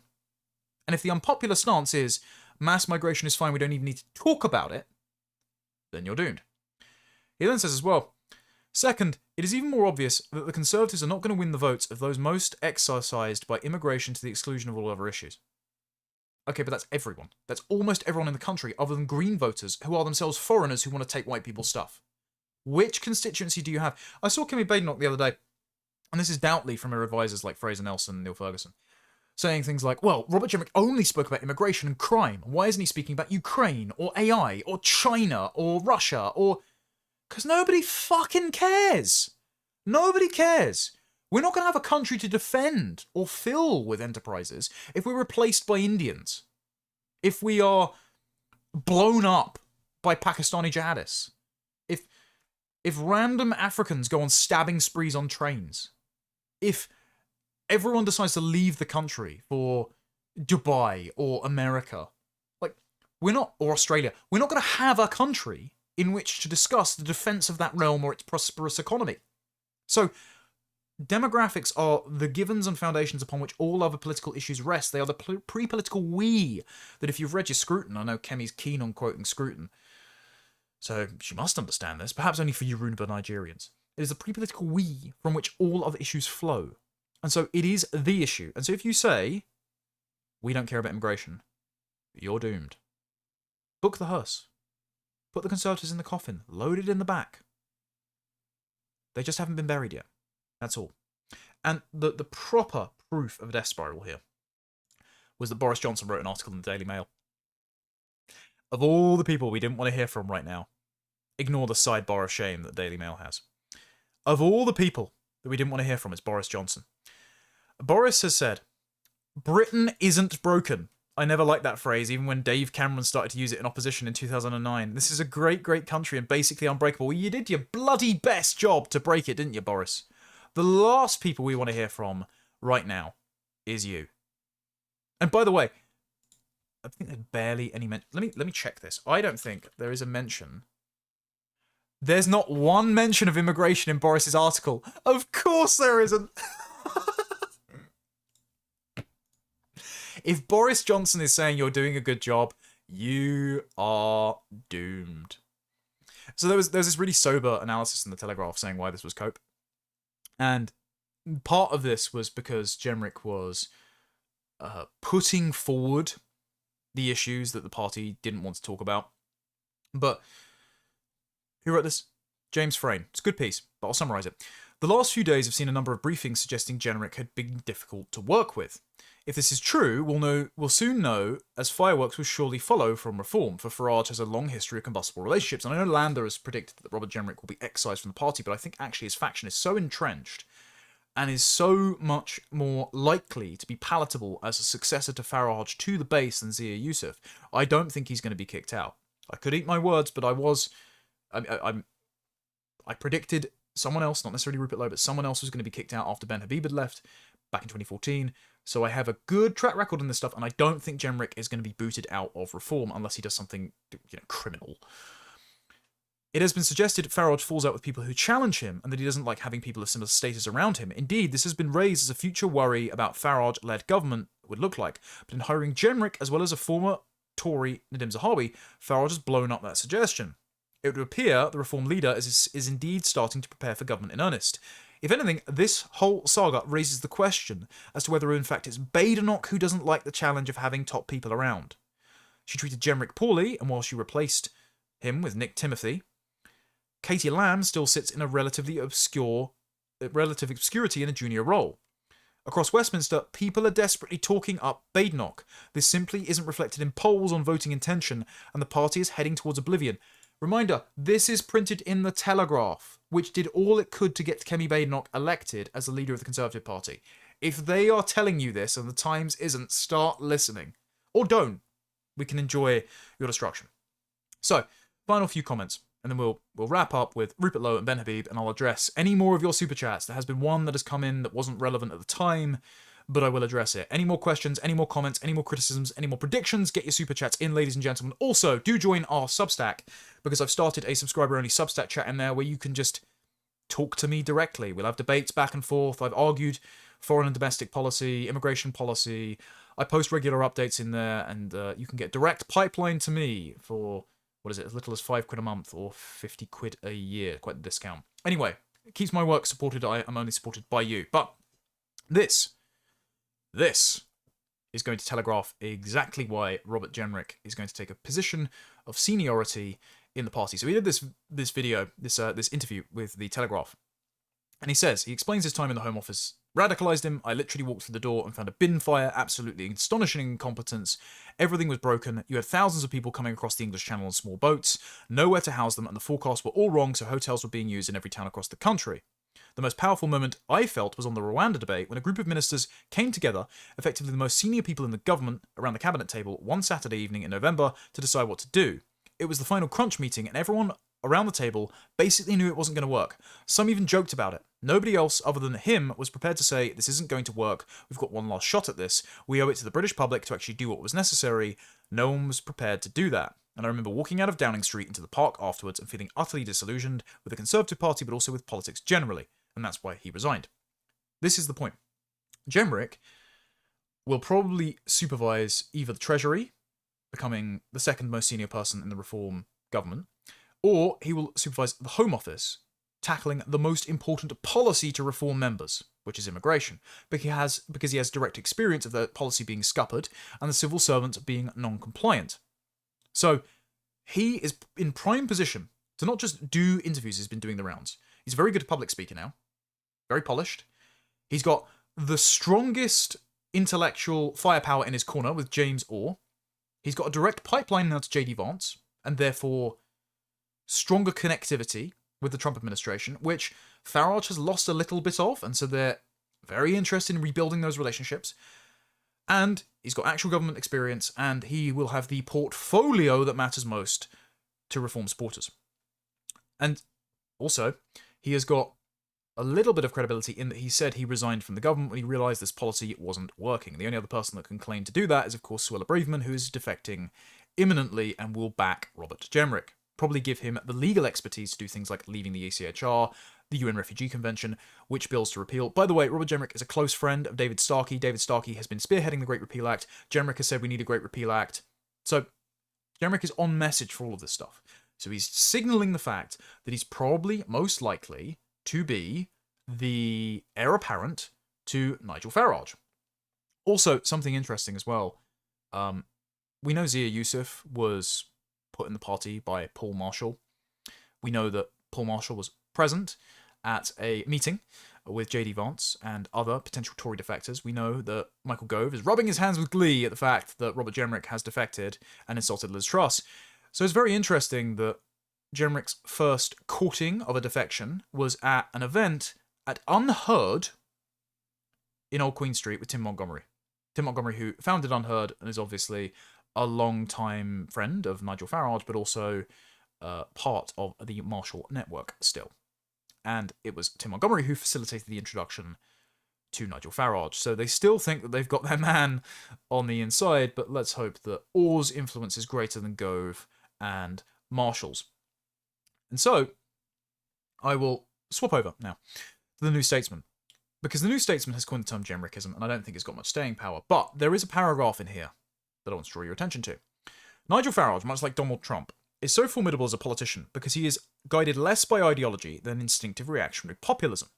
Yet it's hard to draw from this coherent plan to transform the British state because there isn't one. There is no book Farage can slam on the table in cabinet and declare this is what we believe. Jenrick, though, sits at the apex of the new counter-revolutionary conservative movement, which has its sights set on destroying the Blairite state it blames for everything that has gone wrong in the past 30 years, a diagnosis he shares with Liz Truss, by the way. As such, Jenrick may be to Farage what JD Vance is to Trump. And I think this is correct. You're most likely to get a Stephen Miller figure out of JD Vance's, Robert Jenrick's camp.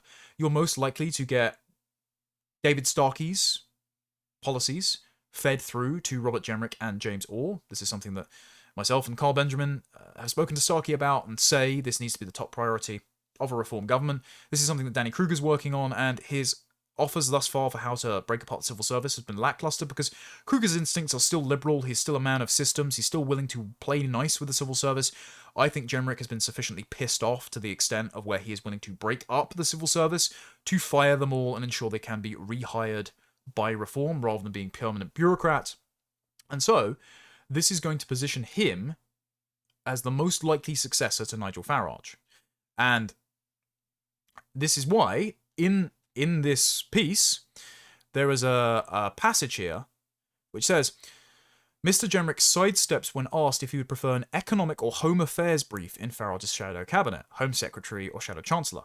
Twice he declined to rule out interest in the Shadow Chancellor position, the one long-time reform hands have been eyeing up, and these long-time reform hands include Zia Yusuf and Richard Tice. And this was reported on in Bloomberg. Again, I try and go through as much detail as I can here and show you stuff on screen so you have all the sources to hand. Several people close to the party, Reform, said the recruitments step up competitions for top roles, including that of Reform's prospective Chancellor, a post thought to be coveted by Deputy Leader Richard Tice and Policy Chief Zia Yusuf. This is why Tice and Yusuf have fallen out a little bit. They are both wanting this role when the Shadow Cabinet comes up. They're both very ambitious. Tice has been around for a long time. Zia believes he has been promised the crown, bequeathed to him by Nigel Farage, and so they both think they should be in the second most senior role. A spokesperson for the party, of course, declined to comment, but this is exactly true. This is what I'm hearing from people that are still connected with Reform. Such are the ambitions within Reform that one person close to the party's leadership, speaking to Bloomberg on condition of anonymity on Friday, initially suspected one of Reform's own senior figures had leaked the news of Jenrick's imminent defection to Badenoch. So, someone within Reform thought that someone else within Reform had tipped Badenoch off about Jenrick's defection to try to expedite the rate at which Jenrick would defect, thereby making his occupation of the Chancellor role, becoming second in command to Farage, becoming more likely to succeed him, cock-blocking Zia Yusuf, more likely. So, Jenrick's move, and I see a super chat here, $2 New Zealand. Wow, that'll buy me a lot in the Fallout universe. Thank you very much, sir. I appreciate it. Asking, are you happy about Jenrick's defection? Whether or not Jenrick is sincere doesn't matter. What matters is this just made Zia Yusuf's automatic coronation as Nigel Farage's successor much less likely. And this is why Zia Yusuf did not tweet a congratulations of Robert Jenrick. This is why he didn't attend the press conference. He did go to dinner, as did Layla Cunningham, and after he a slice of humble pie in front of Nigel Farage after disparaging Jenrick and Layla Cunningham saying, I don't want Jenrick in Reform, the very night that they defected. This is why Michael Gove is correct when he says, Zia Yusuf and Robert Jenrick will end up at loggerheads in a succession battle to be Nigel Farage's heir. Like Dennis from It's Always Sunny, Gove is backing both sides, so he always comes out on top. Gove is in Jenrick's corner. He is also an ardent defender of Zia Yusuf. The only thing he asked to be cut out of our debate was when he brought up Zia Yusuf and asked whether his Muslim faith would stop him from being eligible to serve in a patriotic government were I to have my way. And I said, well, Zia's always been evasive about which denomination he is. He hasn't discussed how devout he is, so I wonder if this is just an electoral strategy or whether or not he fears reprisal from Britain's doctrinaire Muslim community were he to become an apostate. And Gove didn't like us speculating about Zia's faith, even though he brought it up. But remember, Gove was the one who interviewed Zia at Reform Conference, and the first question that was picked out of the crowd was encouraging Michael Gove to defect to Reform. Now, I think that there's going to be a Conservative lord that defects to Reform. I think it's going to be Lord David Frost, by the way, the Brexiteer who doesn't really like Kemi, who supported Robert Jenrick in the leadership election, who is an arch-Thatcherite, who hates Penny Mordaunt, and Penny Mordaunt has positioned herself as celebrating Kemi kicking out Jenrick from the party. But I wouldn't be shocked if Gove makes a move. And I think Reform probably should reject that. Even if Gove really has had that Damascene conversion, I'll see it when I believe it, given his coarse interaction with me, and, he still hasn't overruled Freddie Sayers about the debate footage. I haven't taken it personally, it's fine. Even if Gove really has seen the light, thanks to Lola Salem and friends, I still think that the damage he did on our country is basically unforgivable, and he should be kept as far away from the defections department at Reform as possible. But it's clear that Gove has an interest in who leads Reform because he has the ear of both men.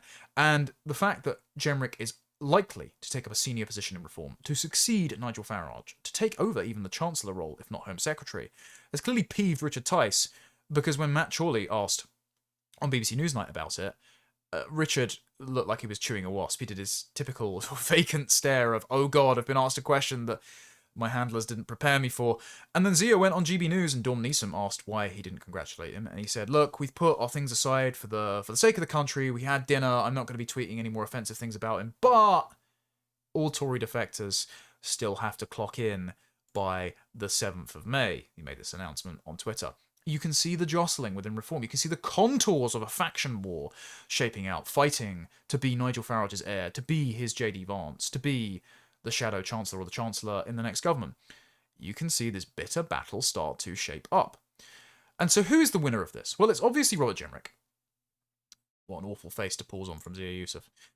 What an awful face from Jenrick to pause on. Apologise to the chat. Who's the winners of this? Well, it's obviously not Zia Yusuf. It's obviously not Richard Tice. I think in the long term, it's Nigel Farage. I definitely think it's Robert Jenrick. But it's also Rupert Lowe. Now, Rupert Lowe promised on the day that Jenrick defected that I am going to think long and hard over the next weekend about my next step. Britain doesn't need more reform from the same arsonists who burnt it to the ground. A real alternative must be provided. I will do that. Considering Conservative merger has been blocked, considering the Conservatives are now intent on doubling down on the failed ideology that delivered them their worst election result in a decade, it seems that Rupert Lowe is not going to join the Conservative Party. It seems that Rupert Lowe is going to do his own thing. Restore Britain could possibly be converted into a party, or they could start a brand new party after, presumably, Great Yarmouth First wins the local elections in May because they're polling at 44%. It shows you what a powerful, charismatic, competent, independent MP can do when he serves his local constituency and is outspoken about the issues that matter both in Parliament and on social media. So if Rupert formed a party, I know that everyone in chat is going to say that they're going to fall behind them. Though there are still people that think that Advance UK is the movement, and I don't think Advance is a good name. I think it's too synonymous with progress and UK, YOOKAY. Restore Britain's a better label. And it seems that Ben Habib may even agree. Ben is a gentleman, by the way. I don't wish to slight Ben at any point. He has always been very kind to me. He's always taken my advice on board, other than the name Advance UK, but I wasn't consulted beforehand for that. Advance, though, is currently a political party with a membership of 40,000 people, and they're about to engage in their first election. I think it's tomorrow. I could be incorrect about that. So we'll see just how well they can poll and how many votes they can attract as a relatively small enterprise. I would wager they're not that competitive yet. That's just because they don't really have any recognisable senior personnel other than Tommy Robinson. And he's not going to take a cabinet position, is he? He's going to be sort of an advisor on Islam and other such matters. But Ben Habib has recognised the direction in which the political winds are blowing. If Rupert Lowe is promising to set up his own party, Ben has said he will happily step back as leader of Advance and allow Rupert to do what he will. Now, he has said, of course, this is subject to a democratic vote, but I guarantee you, to a man, pretty much everyone in Advance would vote for Rupert to take over the party, even to change the name. The problem that Advance has is it is far too democratic to get anything done. I don't think we need a democratic party, actually. I think we need the kind of party that Reform set itself up to be, except you don't appoint a dodgy Muslim businessman, dodgy in his personal conduct with his treatment of Rupert, reporting into the police on spurious, non-existent charges. You don't appoint them as your co-director and give them influence over all the data and the funding. Instead, you have the leader act as the supreme sovereign over the party, and you trust his good instincts, and he designates jobs out that he doesn't like doing to competent underlings who he has deputized as young, enterprising talent, who also have great instincts. And then you allow, as Curtis Yarvin said in his recent blog post, the membership to vote on policies that the party themselves put forward, but the party only ever puts forward policies that they know the membership are going to like anyway. So the membership then has Potemkin votes that gets them riled up, that makes them feel that they're engaging in political blood sports, but you can't have the party be captured by the membership. Just like happened with the Labour Party when they liberalised the membership under Corbyn and they elected someone who's completely non-viable. But you also don't have the party captured by outside interests who can then infiltrate and waylay the priorities of the leader. You just have a leader who has good instincts, who gets the calls right, and Rupert is one of those men. And so Ben has been magnanimous in saying that and he's summarised this here, that he never wanted to be in politics for any personal enjoyment or pleasure. And that's true, he is a rich man, he just cares about the state of the country. It's worth revisiting the mission statement of Vance UK. We aim to build a proud, independent and prosperous United Kingdom. We stand for nation, freedom, democracy, and equality under the law, and Christianity, by the way. They're a constitutionally Christian party, something that I respect. If Rupert decides to set up his own party, then we at Vance will take a look at what he is doing and consider what action to take which best serves the mission statement and in turn the country. So Vance could just meld into whatever Rupert does. As well, Ben, where is the election? So I can inform you all. The election is in Derbyshire, Amber Valley. Vote for Alex in Vance UK. That's Ben's message. You're welcome to do so if you wish. There are going to be people that also vote Reform. So Ben could well fold his enterprise into whatever Rupert does, acknowledging that Rupert is the spiritual Cincinnatus in the place of the Overton window to Reform's right that they refuse to occupy. And so the benefit of Rupert doing so, with the destruction of the Conservatives, is that if the Conservatives tack leftward, thinking it's a centre ground, there will be no pressure to Reform's right, where they need to go. And so, if a credible party starts up, Reform can either pillage good policy ideas that they otherwise wouldn't have thought up from the likes of Restore Britain or whatever party Rupert does. If Restore, Rupert's party, whatever, stands candidates, they're successful and they don't just split the right-wing vote, they could force an electoral pact so that Reform can not get gate-kept out by all the other parties that would be willing to do a deal with each other. And don't rule out, if the centrist One Nation Wets take over the Conservative Party, their willingness to do a deal with the Lib Dems to keep Reform out of government.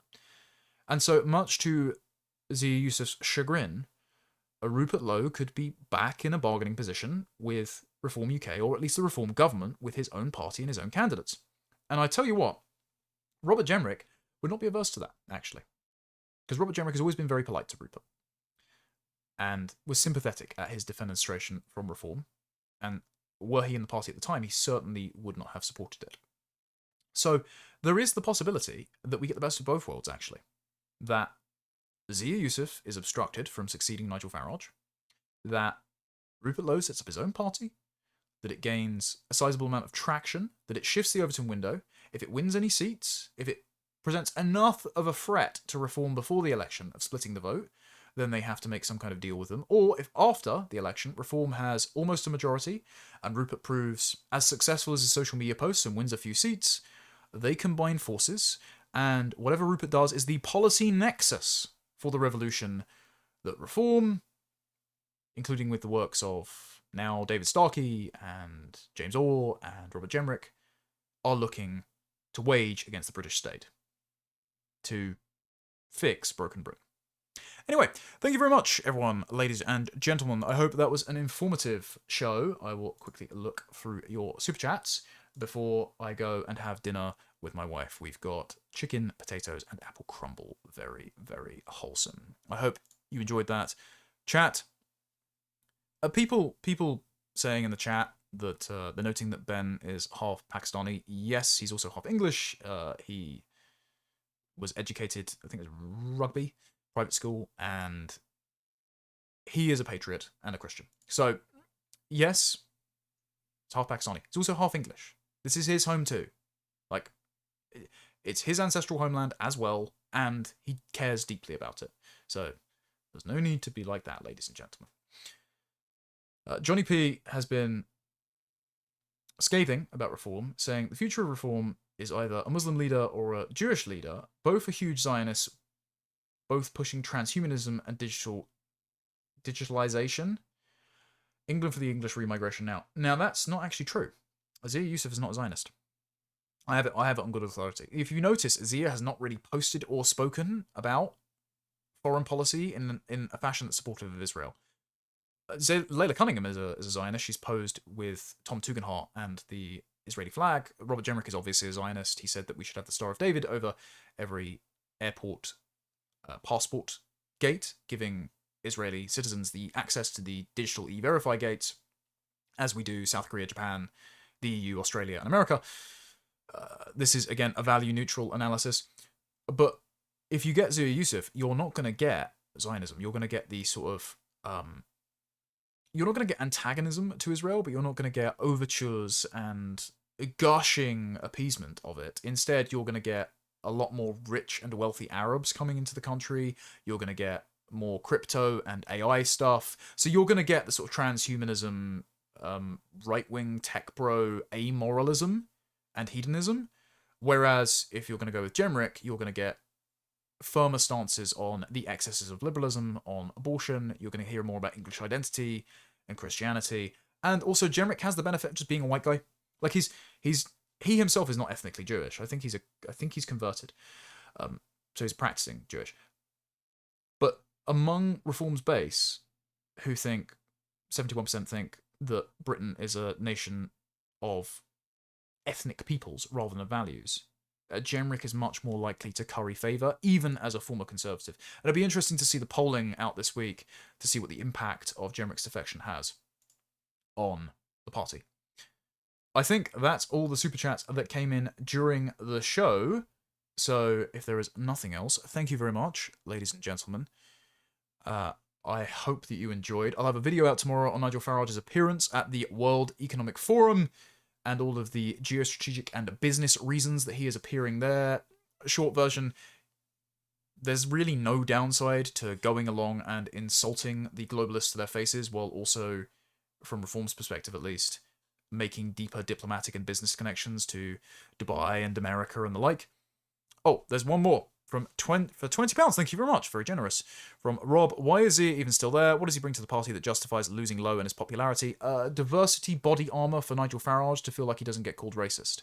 Also, they feel comfortable deploying Zia to make the nativist position on the BBC, and yet again, it's harder to call him racist from their perspective, even though they still do. So they deploy Zia to make harder line arguments on immigration that the party themselves are too afraid to make. Oh, and one more that I missed from Countervalue, $5. Why do you think Cummings failed to reform the civil service in the Boris years? Because he was deeply enmeshed with the civil service himself and isn't honest about it. He's friends with Michael Gove. He played nice with Sue Gray.